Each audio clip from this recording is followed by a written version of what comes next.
ugashima icyo ni ikintu kiza gitsinda Satani. Iyo ushima mu bibazo urimo umubwiye Satani ngo n'urwaye nishima hejuru ndacafite umurengezi waje ariho ngiki kiza kimucitera igihe yakwiyemesheje igihe yibwira ko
Imana yabikoze nishimye. Uriya gushima ni byiza ko dushima Imana mu bihe bikwiye no mu bihe bidakwiye. Uriya amashimwe ntabwo akenewe mu gihe twasubije, ahubwo amashimwe akenewe mu gihe Satani ahaye twishima hejuru tugashima Imana. Niko gusuzugura Satani, niko gutesha agaciro Satani. Semeni haleluya. Mu gihe dushima ariko twasubira semeni haleluya. Bidimwe na rimwe twobyita amarangamutima kubera ko ahakenewe amashimwe ni mu gihe Satani atwishima hejuru ugashima Imana. Icyo ni ikintu kiza gitsinda Satani. Iyo ushima mu bibazo urimo umubwiye Satani ngo n'urwaye nishima hejuru ndacafite umurengezi waje ariho ngiki kiza kimucitera igihe yakwiyemesheje igihe yibwira ko yagufasha uzuzamura amashimwe imbere y'Imana. Icyo gihe wabona uzamuye amashimwe Satani uzaba umutesheje agaciro neza umurashe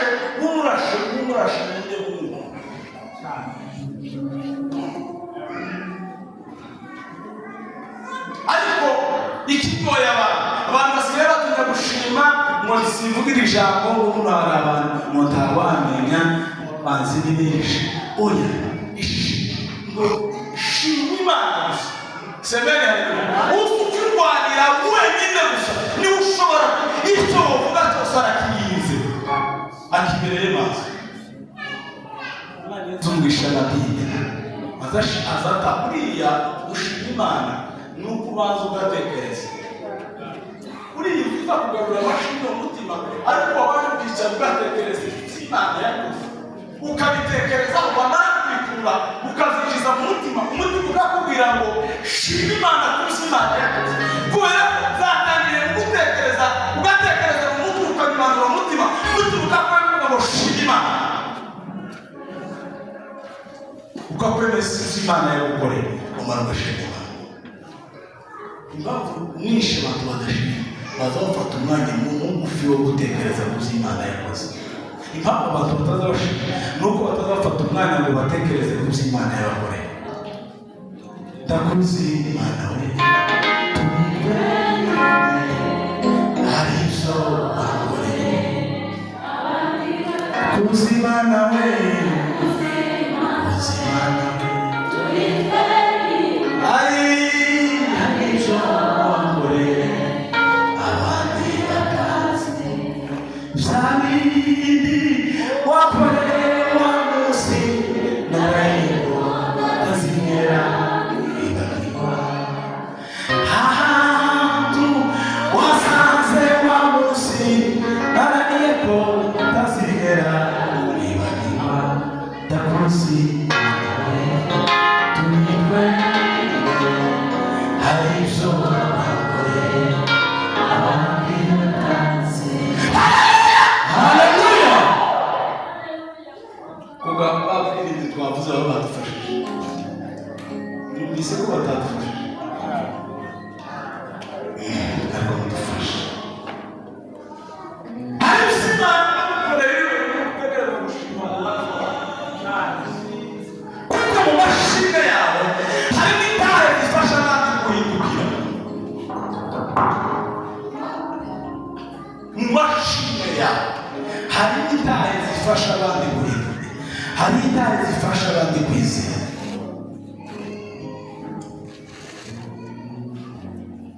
Imana ihabwe icyubahiro. Amen. Ndashima Imana kuko untereza Imana kimuka. Imana ishimwe cyane. Kubera ko twageze ahantu niheba cyane navuga ngo birarangiye. Bariya bagabo nibo bari kubambwira ngo reka umuntu acikanire mu bantu. Bambwira ko muzori twari nibo bambwiye ku ruhande barampamagara. Abari batinye batuma abandi bagabo twari kumwe bataraba umuryango wacu. Ariko ndababwira ngo arahohera ndi mu nzira mugarure kuko ambilanse yari nayikodesheje. Ndavuga ngo kubera ko ambilanse yayikodesheje ahaberera hose gatamukanwa. Ndashima Imana yuko akimumuka tukihaye tuvugana kandi akihaye abona ko yazutse. Umubyeyi umwe yaravuze ngo nimubona Imana avuye ahari bazaba bayaraza wa kabiri uzutse. Imana ishimwe cyane kuko yamuzuye. Tugiye kuganira umwanya mugufi mutoya cyane, ariko ndashima Imana yampaye ijambo nsanzwe ndisoma, ariko Imana yarimpaye kandi rimpa mu buryo bugufi, mu buryo twitekereza mu twebwe twese. Ndamiza nicaye nije muri ibyo bikorwa nababwiye. Dusome mu gitabo cya Luka ibice 19 ku murongo wayo wa 5.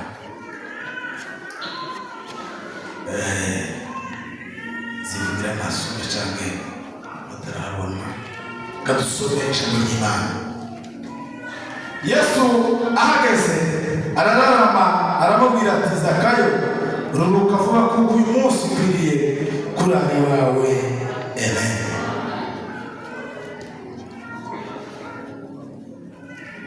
Kw'icyenda havuze ngo Yesu aramubwira ati uyu munsi agakiza kaje muri iyi nzu kuko nawe uri umwana wa Aburahamu, kandi umwana w'umuntu yazanywe no gushaka no gukiza icyari cyarazimiye. Amen. Jambo rigufi kandi umuntu wese ashobora kumva.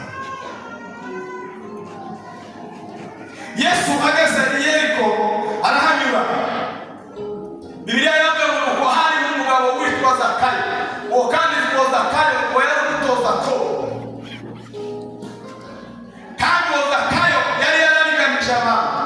Kandi uwo Zakayo, semeni haleluya, yari umutunzi w'ibintu byinshi. Ariko ntiyanyurwa n'ibyo afite, ahubwo bagakomeza kwiba amatagisi.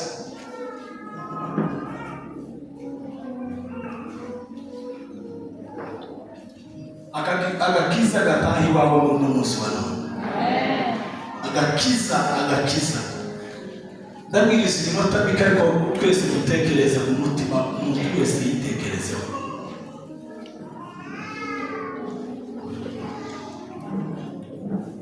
Akimenya amakuru ya Yesu Kristo kuko aca Yeriko ngo akora ikintu, Zakayo baratekereza muri we ariyumvira ngo areba abantu, babona abantu ari benshi cyane.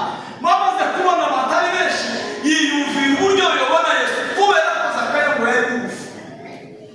Iyo abantu bagufi bagira ibibazo rimwe na rimwe cyane. Tegura Yesu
Kubera ko Yesu yari ikindi Yesu yakubona akakubona mu maso ahubwo Yesu akakubona musumba umutima akakubona akakubona agasubira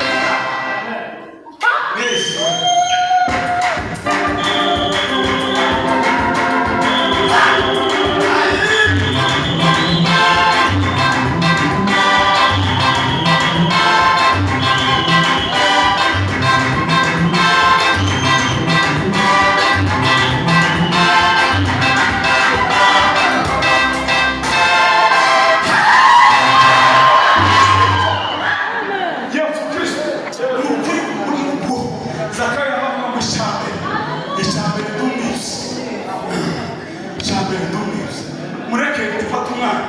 witekerezeho wowe ubwawe witekerezeho wowe uzo kwitindeho kubera ko Yesu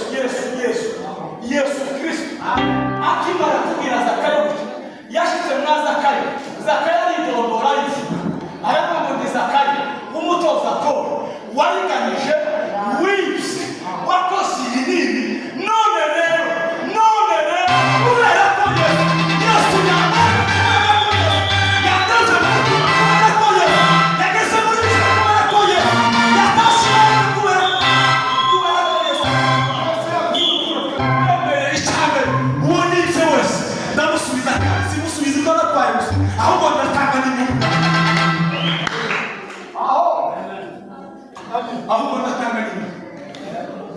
Yesu Kristo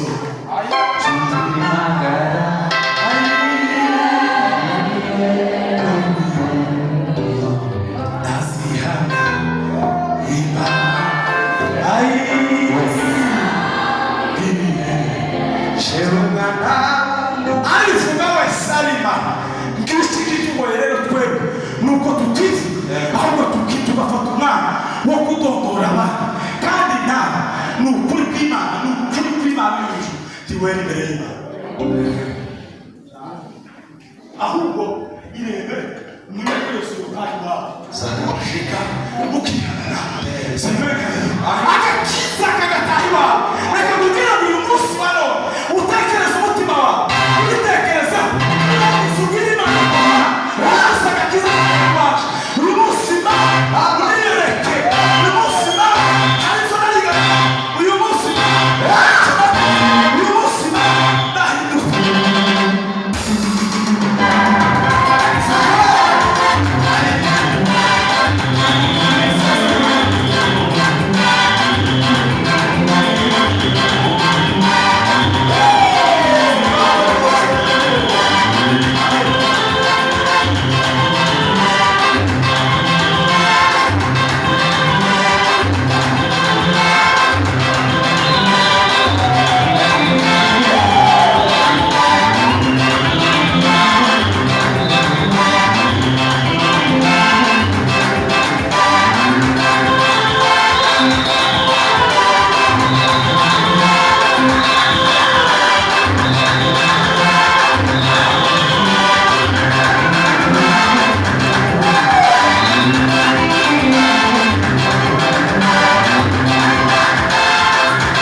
aho